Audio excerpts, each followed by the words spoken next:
Good afternoon, everybody, and welcome to Your Today.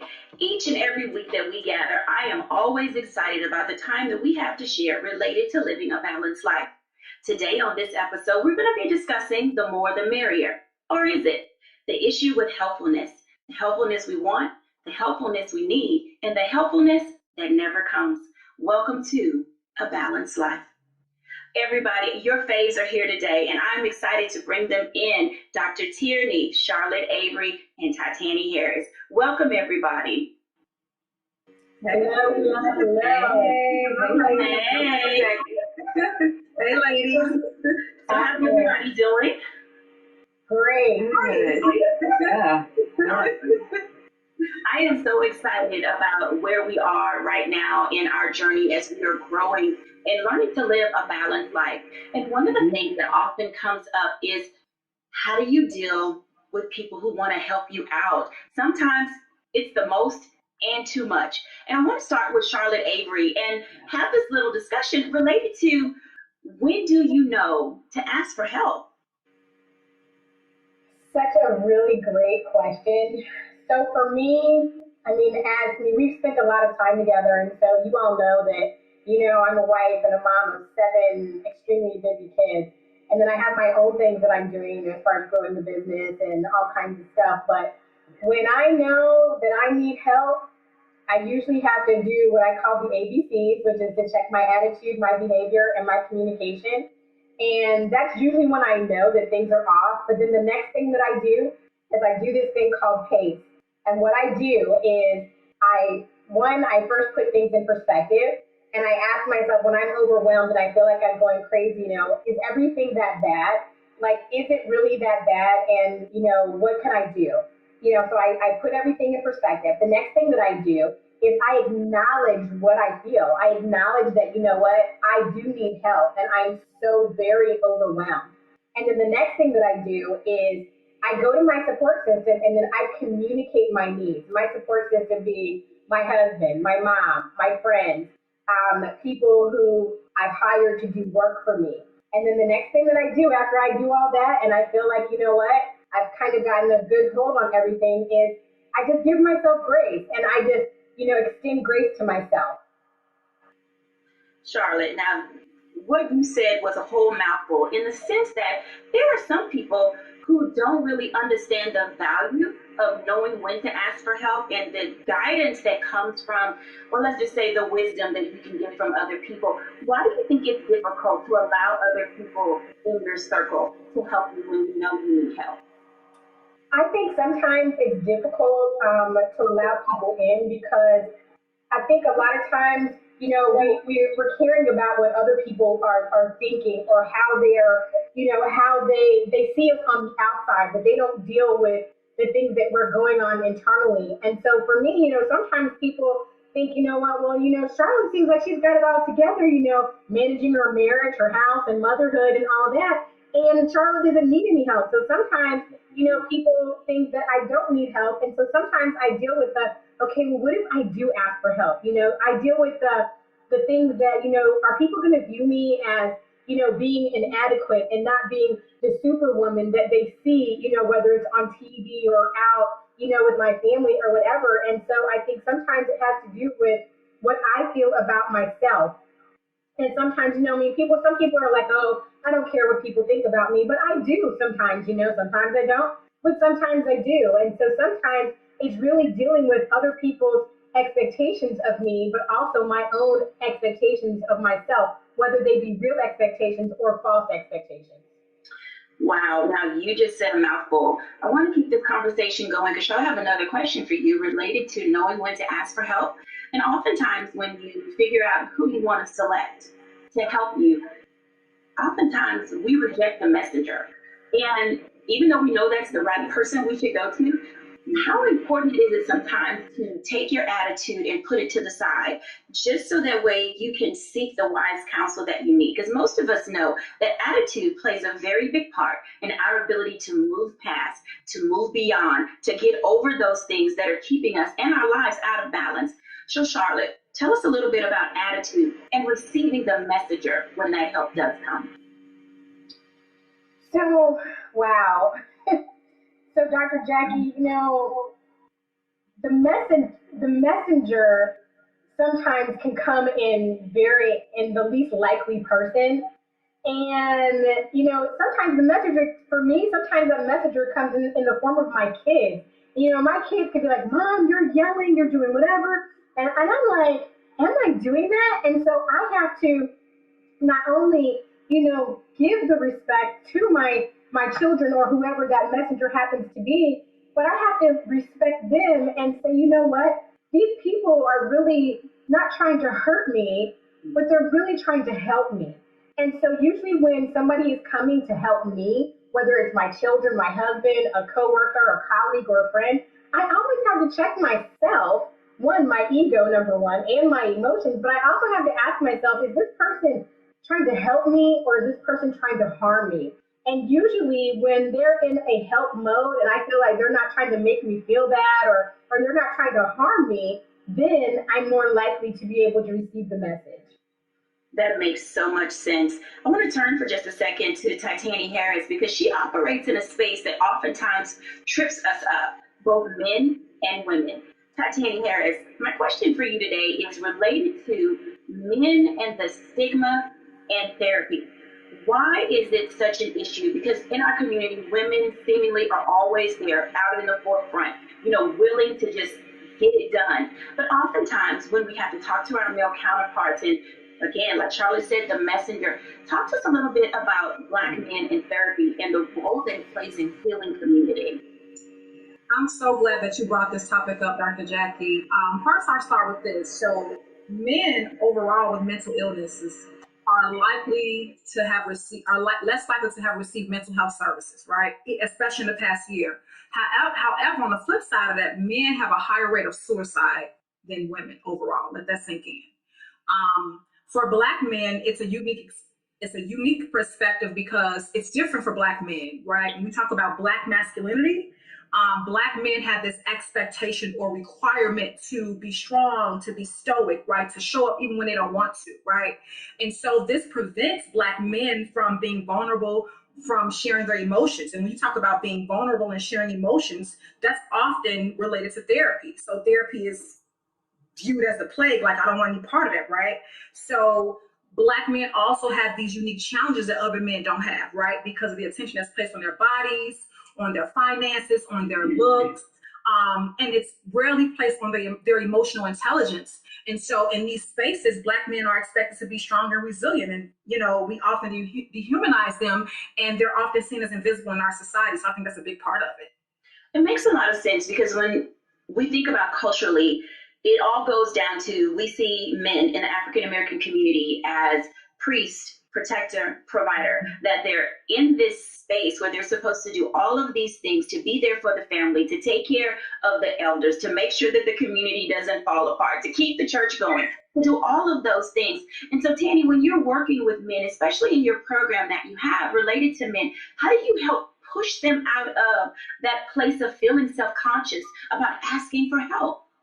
Well, the first thing that we teach at TMH Man Cave is that oftentimes Black men don't feel safe. So TMH Man Cave is a brave space. So that's the language that we use.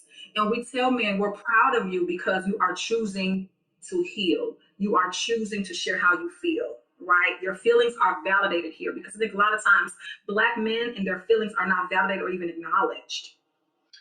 Wow. I love that, a brave space. And oftentimes it's difficult for men to find a brave space. Even when we're just dealing with our family, we're dealing with our coworkers, we're dealing with our friends. I want to bring in someone to have this dual dialogue with Titania and I is Corey Briscoe. Corey is the managing partner at ABCD and Company. And Corey brings a unique perspective because we talked before, Corey and I and Tanny and I and most of us related to how things in our past, things that we don't want to share with other people. And there's a freedom that comes with being able to find liberation to not only seeking therapy, but allowing yourself to just breathe and be a man. Hey, Corey, welcome to A Balanced Life. Thank you, Dr. Jacquie, for having me. I am excited that you're here, and I'm glad that the group is together because you bring a unique voice to this space. You are what's considered a millennial. And oftentimes men in that space are very outspoken. They're bold. They're searching for their space in this area in which we occupy in life. So, Corey, when you think about the issue of helpfulness and all these voices that are in your head as a Black man, how do you separate for yourself your priorities and what needs to happen in a certain order in your life? Well, one, I love some of the comments that I was just listening to, because I think the reality is when you listen to even the comments that you made, Dr. Jacquie, is we as specifically Black men in America have this duality of being, right, head of household, and then if you're a person of faith, priest, protector, etc. And so for me, I think one of the things that I have learned in this journey is that a lot of time you have to separate yourself from the moment. And when I mean separate yourself from the moment, it's easy to take on those roles and responsibilities, and you take them on as you, and it becomes your being, and it becomes everything. And often you forget about the you, right? I think it's easy. I tell people I'm a managing partner and the COO, and that's a part of me, but that's not Corey. And when you take the title on and it becomes who you are, and the problems with that title and the stress and the anxiety with that problem, you look at the state of America that we have right now. Currently, they say 1 in 5 men deal with depression, right? That's, if the male population is about 150 million, you're talking about 6 million men who are dealing with depression, dealing with anxiety, dealing with these issues, and specifically in the African American community, they're going undiagnosed because it's a stereotype. Well, the need to see a therapist, the need that you're soft, or the need that you have this issue. So some of it is first us stepping aside from our things, the things that we have, the places that we occupy, so that we can be ourselves and be whole. And then there's a larger national conversation, and specifically a community conversation about what does it really look like to be a Black man, right? And how have we seen it, and how has it been generationally? Absolutely. So Tanny and Corey, the next part of this, I'm going to tell you, people who are watching, you may be triggered just a little bit, because one of the things that I've come to identify and understand as it relates to being balanced and how we get men to feel comfortable and in that safe space to talk is being able to be around people who get you. And oftentimes that isn't easy. So Tanny and Corey, can you talk just a little bit about what it means to have Tanny first from a therapy perspective? How do you get men to open up and share their feelings? And then after Tanny, Corey, how important is it to be okay with being vulnerable? Tanny? That's a great question, Dr. Jacquie. So some women may get mad at me for saying this, but in my work with my clients, I often hear, I can't say how I feel because then my girl will think I'm weak. We have to create the space where men even feel comfortable talking about how they feel with us, right? And although it's a societal issue, I know culturally, we in the African American community often view men as weak ourselves in terms of them expressing themselves, right? So I teach men to also get them what's called an advisory council, right? I think I spoke about this before. Who are your friends that you can go to? Who do you feel brave with? Not necessarily safe, because as I stated before, Black men often don't feel safe. And so I think that's one part of it. We have to create the environment where they feel that it's okay to not be okay. Interesting. Corey, vulnerability. How do you help? It's an interesting question, and I think for me, when I look at vulnerability, I love what Tanny said. Tanny, I call it the art of building ecosystems or tribes, right? And for me, it's finding that safe space with people that are trusted advisors, with people that have your best interests, and learning that we're all on this journey together, right? For me, I occupy national boards, I sit at the helm of a company, and I do all these things, and I try to be engaged civically. And I've learned, I'm like, there are some other people that have these same struggles of being present at home. I'm recently married, so trying to be a good spouse, and also at the same time, power through my career. And I've learned that, and when I find people that have similar challenges or opportunities, it's the perfect opportunity for me to really spark a conversation. I'm an extrovert. A lot of my male friends tend to be extroverts, except for topics like this, right? And so I find that when I am able to bring this up and have conversations and say, like, guys, I'm struggling with this, you'd be amazed at how many people engage the conversation. You'll be amazed at how many people share. And I think what you said, Tanny, was so right. It's about creating this safe space. It's about being able to have conversations that are taboo and then looking and really dealing with it on a societal level. I keep talking about that because, you'll hear there are many men that will tell you, specifically Black men, I've never seen my father cry. I've never had these conversations, right? The impact on how that happens generation on generation, well, it creates a culture in itself, right? And so for me, I've had a blessing that my dad did show that there was strength in emotions, and because of that, I am free in it. I'm free to share my emotions. I'm free in my personal life, in my civic life, and in my worship. And because of that, I am able to have conversations with other friends and help them to be free. Tanny and Corey, thank you so much for this dialogue, because it really is resonant, with our audience and others who may be listening. The value and importance that we play on weighing the pros and cons, the gains and the losses related to therapy, and how Black men can find not only a safe place, but a brave space in order to have conversations and dialogue. When we come back, I want to engage Dr. Tierney, because one of the things that's so valuable and important is we talk about bossing up, queening up, duding up, but leveling up. When we think about what it means to level up in our person, who we are as individuals, so that way we are impactful, beneficial to our community, this gives us that opportunity to have such a conversation. Dr. Tierney. Hello, hello. Hey, how's it going? Wonderful, wonderful, wonderful. In your coaching business, you talk a lot about what it means to level up, how to be there for yourself. And one of the things that always interests me about what you talk about, Dr. Tierney, is related to when enough is enough. How do you extract or pull yourself back from engaging with people and conversations that sometimes are just too much and not the right time?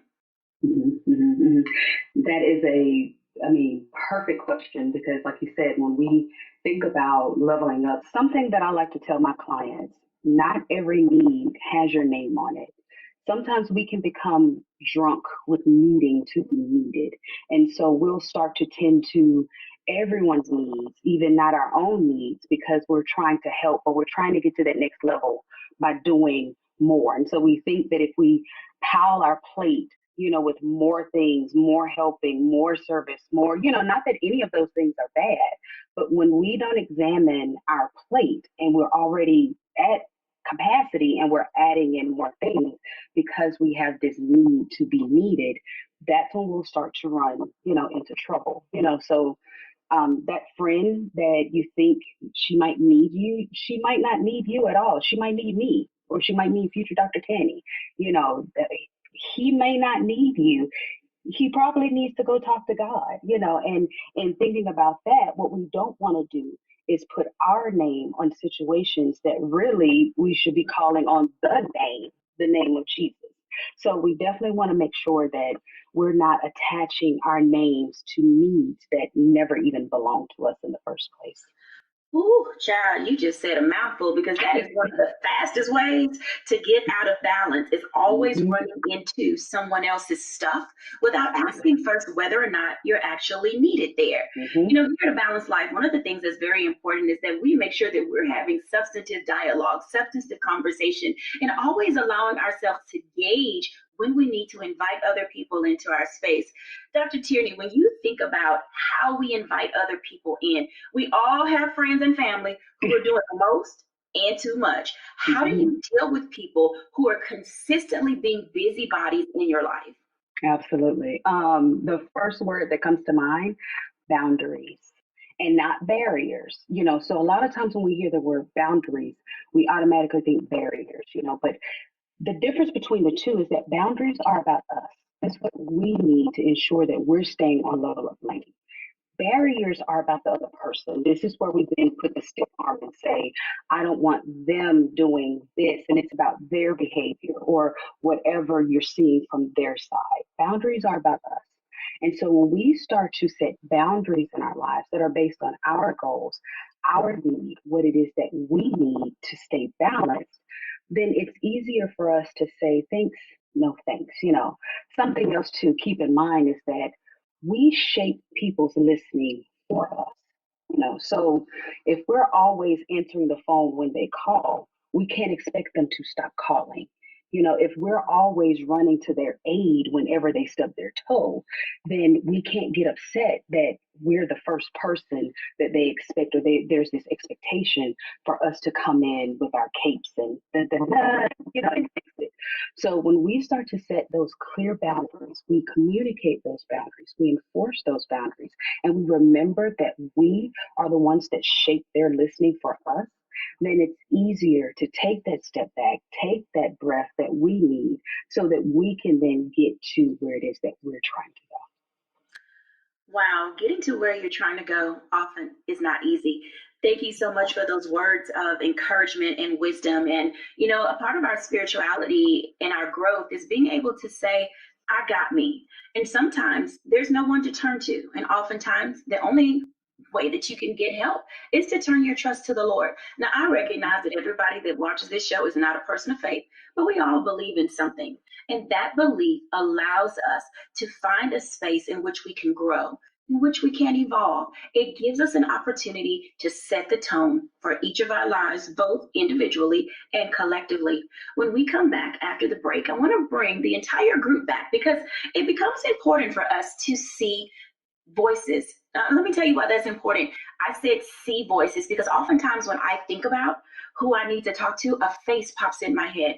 And so when we come back after the break, I want to engage our group in what this continuation of having people, or as Corey said, our tribe coming to our aid. Each of our guests today, Tanny, Dr. Tierney, Charlotte Avery, and Corey Briscoe, have brought some meaningful insights to the table. When we're back after the break, let's continue to unpack what it means to have balance in our lives.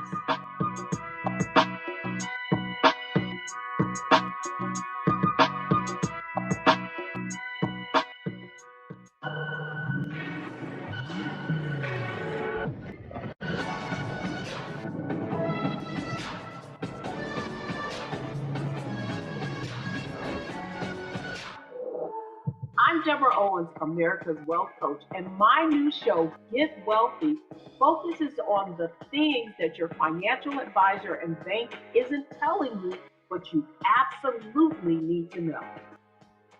So watch Get Wealthy on the Black Star Network.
Welcome back, everyone. I am so excited again that you are here. This is our time, as I call it, the selfie hour, the time that you can take for yourself to sit back, learn, and engage. So grab your pen, your pad, your digital device, and if you desire, grab the Word of God, because sometimes our guests will go to that place where they know that their help and their faith comes from. Everybody, how you doing?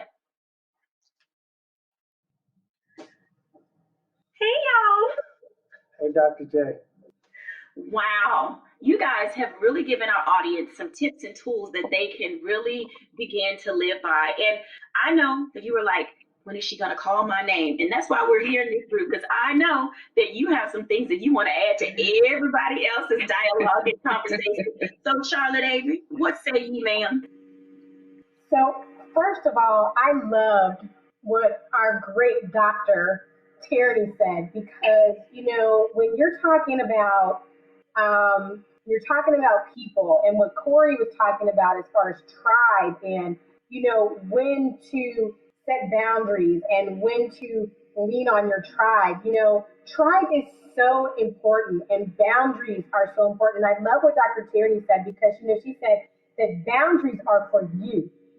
They're to help you and what's going to be best for you. And barriers are for them, the outsiders. And so I love what she said, because that was a really great aha moment. And so I really thank her for giving us that example, because, sometimes we get it twisted and we think that we just use the word boundaries, but there is a difference between boundaries and barriers. And then tribe. Oh my gosh. Tribe is so important, because when people are your tribe, they're not your acquaintances, and they're not people who are just, I see you every now and then, but they are your trusted people. Jesus had, Peter, James, and John out of the 12, right? But then, for me, I can count on one hand my people who are my go-to people that come hell or high water. I know that they're going to be there. But here's the other thing, is that their support, they're not just supporting me. Tribe has to be reciprocal. And if people are not reciprocating within your tribe, then you might need to replace somebody in your tribe. Ooh, girl, you have said a mouthful. Oh, let me tell you, that is something that we should live by. Stop being there for people who will not be there for you. Future Dr. Tanny. I'm telling you, girl, oh my goodness, I cannot wait. So what do you have to say for us? Because it is difficult sometimes. What do you have? You're on mute, my love. Sorry about that. I like what you just said about being there for people who are there for you. I always like to say you can't pour from an empty cup, right? You need to be refilled, especially by your tribe, when you're filling up others. Also, I believe in giving people your best, but not your everything. Because when you give people your everything, you leave nothing for self. But when I give you my best, then I have something left over for myself. So that's my motto. I believe in giving my best throughout everything, because your best is all you can have, all you can ask for. When you give away your everything, you have nothing left over.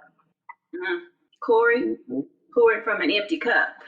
That's something that you have discovered and learned, sir. You mentioned to us earlier in the segment that you are newly married. Congratulations to you. And as you're finding your space, your barriers, your boundaries, that time that you still need for Corey, being married, how does that play? And this is for all our single people who are watching, because single people need balance too, as well as newlyweds. So Corey, when you think about the growth that you've had and moving through your relationship of dating and courting your lovely wife, and now being married, how do those things work? What a great question, Dr. J. I'm going to say something, folks, that depending on the generation you grow up, you might disagree with this, but I find for me and my wife, how we are able to keep this balanced living is, the reality is, I encourage her to have her friends. I want her to have her tribe. I want her to have relationships, because I often find, in the familiarity of the two of us, right, there gets to a point where she's saying something, I'm saying something. It's like, yeah, I hear you. But there's something with the multitude of counsel with people that are like-minded thinkers, that have the same belief or value systems or guiding principles. And so I encourage, we love spending time together. We enjoy it. But I tell her, go spend time with other people. Expand your worldview. Let me see how you're growing your mindset and your horizon. Because the reality is, when you properly do that and you have a good foundation, at least I'm learning from the old folks, they say when you have that proper good foundation, when Christ is the center, it comes back and you're able to really separate the wheat. You can really separate the wheat from the tare. And that's what at least I find myself doing, is we're spending time together, but we're getting counsel from wise people. We're getting counsel from people that we have seen do great things. And I think that's one thing that I would say. In this social media fad, in this era where everyone has a pulpit, don't let everyone preach into your life. Because the reality is some people aren't, just because you got an Instagram or a following don't mean that you can preach, and don't mean you should be preaching to people's life. So I say that to say, be careful of who you listen to. Wow, this is very interesting conversation and dialogue, and everybody can come back on the screen for this, because one of the things when we talk about how we grow and how we guide ourselves in the daily lives that we have, it is, we live in a very fast-paced society. Everybody is on social media, and we have a tendency to treat it like a buffet. I'm going to go pick this from this person. I'm going to pick this from that person. I'm going to go over here and eat off of this smorgasbord. Oh, I like their charcuterie board. Oh, their vision board spoke to me. When we are trying to live a balanced life, I want to go across the board, and I'm going to start with Dr. Tierney. And I want to ask each of you this very simple question. How do you decide when to pull yourself away from social media and start to listen to your own voice and give yourself wise counsel? Dr. Tierney. Every day. I do it every single day. And that's saying something, because social media, that's where we market, right? I have a business, so that's where we show up. That's, if you're not on social media, then it didn't happen. That's kind of the whole thought now. But I literally have to pull back from that thing every single day, because if I don't, I'll start to get distracted. I'll start to try to mirror my message to what I heard someone else say, and it will get me out of focus on what God spoke to me, on what it is that he told me to do, on how it is he wants me to run my business. And then here comes the anxiety, and here comes the stress, and here comes the overwhelm, because now I have all of these different voices, going on. And God is like, are you going to listen to me?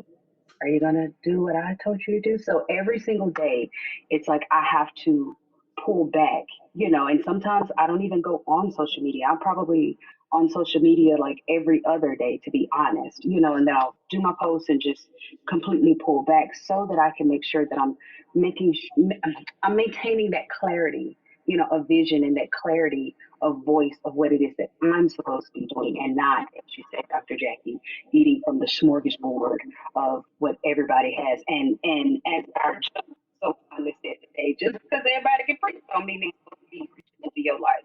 Church. So I pull back every single day. Absolutely. Tatiana Harris, as it relates to what we're discussing in therapy, wow, I know that you have some tips and guidelines, to help people deal with social media, because we have a tendency to compare ourselves to what's happening. Oh, my life isn't this because so-and-so is doing that. And to our audience that's viewing, please know that most people post the highlights of their lives, not the lows of their lives. Titania. Yeah, so I'm so glad you said that, because I was going to say that social media, most people post what they want you to see, right? Not what's really happening. And so I always encourage clients, look, especially when you're in a dark place and you're looking on social media, it often exacerbates those feelings of anxiety and depression, because you are comparing yourself to others. I know for myself, Dr. Tierney talked about it, how she removes herself every day. I do social media fast, right? Which I have to do because of the kind of work that I do. I listen to people's problems all day. I have a staff of 15, so they're clients as well too. So I have to protect my energy, because oftentimes there's so much going on that I need to unplug. But I would encourage others to do what I call too a social media fast as well too. It's so important, and it's good for our mental health. Just a break from the screen, a break from the everyday of people's lives and what's happening and what's a lot of times not real.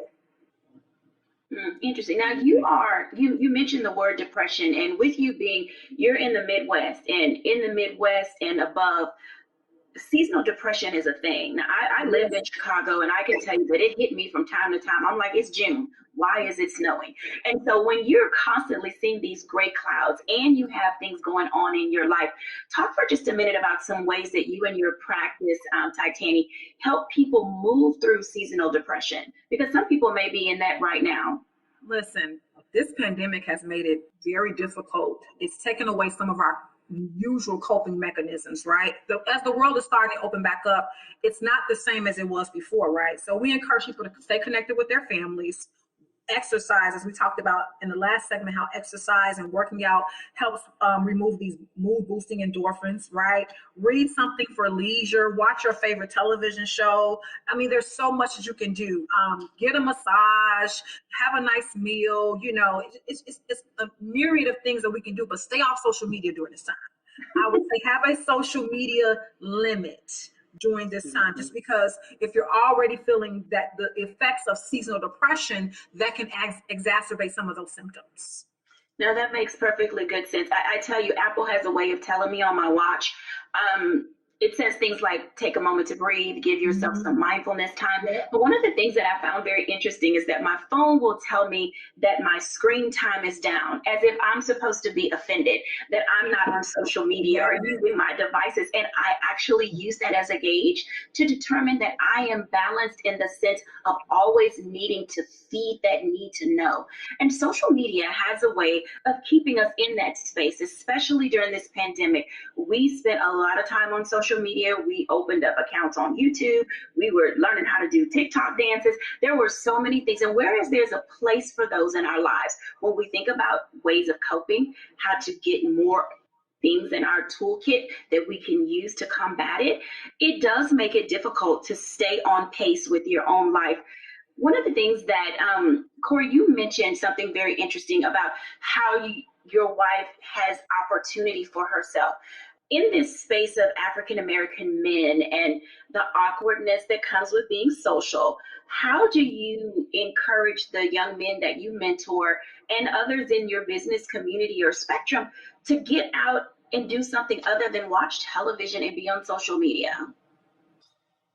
You ain't said nothing but a word, Dr. Jacquie. It is amazing to me how a lot of our problems, specifically as Black young men, as Black men, it stems out because we do not have a world view. We are so limited in our thinking and our understanding, and we're sometimes, if we're honest, we're shallow in our thoughts and approaches because we have not seen anything else. And the reality is, the more that you commune and you have and hear other people's guiding principles and what they believe and what they understand, you're able to, if you have a foundation, to fortify your foundation. If you don't have one, build one, and you're able to start really thinking about, okay, what is it I believe? What is it I do?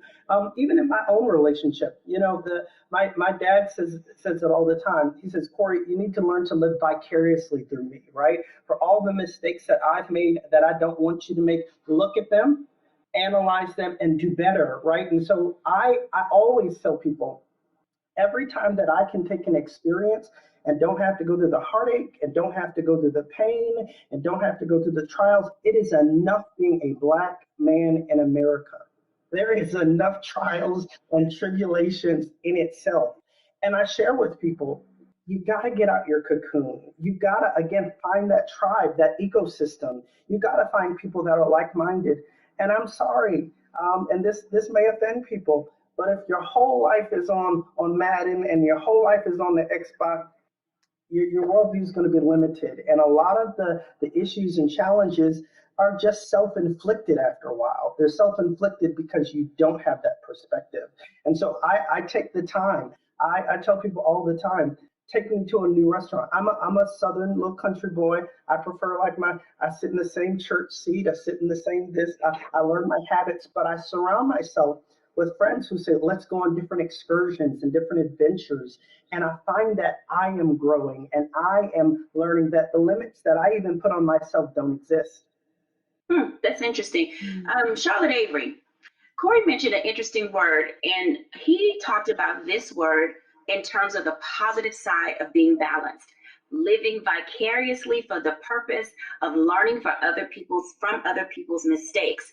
Now, as a mom and a wife and a businesswoman, we see women all over, and they live vicariously through their kids, allowing themselves to get out of balance. How can you help our moms who are out there doing every PTA meeting, every soccer club. They are at every dance recital. They are pageant mom, dance mom, every kind of mom, except for being their own person. How do you help them? Because you have really good blending and balance and boundaries when it comes to this is Charlotte time. So I am very, very, very serious about my family. I'm very serious about my husband, my children, and all the things that, that we do and all the things that they do. But I am even more serious about my time because I have to be a happy, healthy, whole woman. Because I was a woman and I was doing things before I was a wife and a mom. And so I remember there was a time in my life, I think I was at like baby number 3, and I was just so like overwhelmed that I had what I call them the whams, the what about me. And I remember that season of my life because it seemed like I was doing everything for everybody but myself. And at that point, I decided, you know what? I can't do this anymore. I was somebody. I had purpose, hopes, and dreams before I was this man's wife and these people's mother. And I had to get back to my real self, not just my mom self and my wife self, but I had to get back to the things that gave me joy, the things that, fulfilled me. And some of those things were writing, and some of those things were, getting back in the gym and working out and, just taking care of myself. I used to be a tomboy, and I still am because I'm most comfortable in sweats. But you know what? I love going and playing in makeup, and I am really serious about my girl time. Like, I have friends, and we literally calendar when we're going to spend time together so that we can get away from our husbands and our children so that we can get back to being us and being girlfriends and not the other parts of our lives that are still very important. But I find that when I'm not doing me and when I'm not doing the things that fulfill me and make me happy, it makes me miserable, and then that makes everybody else miserable because let's just tell the truth. I am the thermostat. Moms are the thermostat of their family. And so when mom is not happy, it's not happy wife. It's really happy spouse, happy house. But if mama's not happy in the house, it can be a really big mess. And so I always encourage moms, even my clients. I don't even work with women who will not commit to spending 1 hour a week, just a week, doing something for themselves that has nothing to do with their spouse or their children. It is an absolute must, whether it's going to get a cup of coffee or going for a walk or going to a movie with your girlfriends or going to dinner. Do something that has nothing to do with anybody but totally and fully fulfills who you are as a woman, period. Absolutely. Let's bring everybody back in because I want to get one takeaway from Dr. Tierney and Tanny and Corey. What is your one takeaway when you think about the issue with helpfulness and having too many people in your space? What's your one takeaway, Dr. Tierney? I would say my one takeaway is boundaries and just making sure that we have our boundaries and that those boundaries are set based on what we need and not us becoming drunk on needing to be needed and doing everything for everyone else and ignoring ourselves. All right, Tanny? I would say choosing self, right? When you choose yourself, when you choose yourself in terms of making sure you're good, then everybody else around you benefits, especially moms. Corey? I think I would say, simply put, that there is not a manual for life, but you can create a roadmap. And the sooner that you create one that is conducive to your life, the sooner that you're happy, the sooner that everyone around you that is in your ecosystem and tribe can see that and you can prosper. And Charlotte Avery. Well, I'm still in Dr. Tierney's amen corner about not being drunk about needing to be needed. Like I'm still right there. Like don't be in that place. Like I'm still there and I'm going to continue to marinate on that like for the rest of the day. I promise you. Thank you, Dr. Tierney. You're welcome. Outstanding. Everybody, thank you guys for joining us today on here at A Balanced Life. I am in that space right now where I believe that where we're going and what we're doing as individuals is tantamount to the success of the individual home, the cities, the country, the state. I mean, honestly, if we are not in a space of discovering balance and having that particular area in which we need to focus and direct our attention, how will we ever get clarity?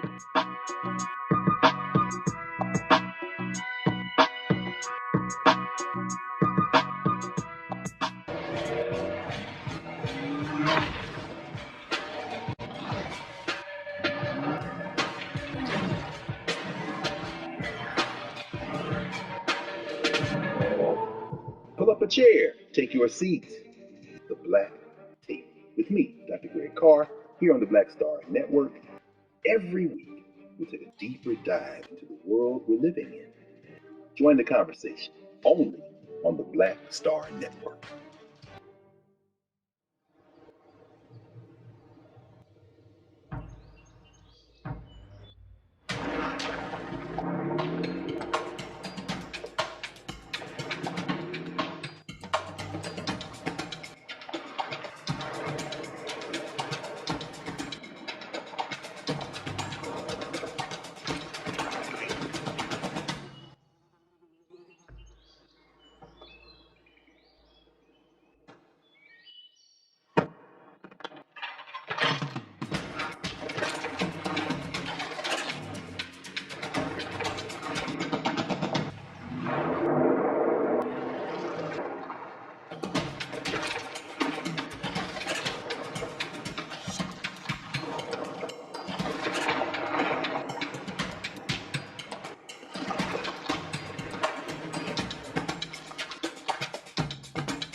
As I think about, my own personal reflections from the show today, it brings me to an understanding that everything is needed.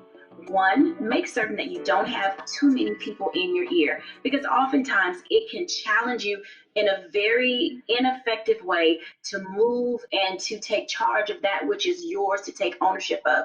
The second thing that I'm reminded of after our conversation and dialogue today is have yourself some me time. You matter, and without you in the equation, other things cannot go according to the plans that have been set in motion.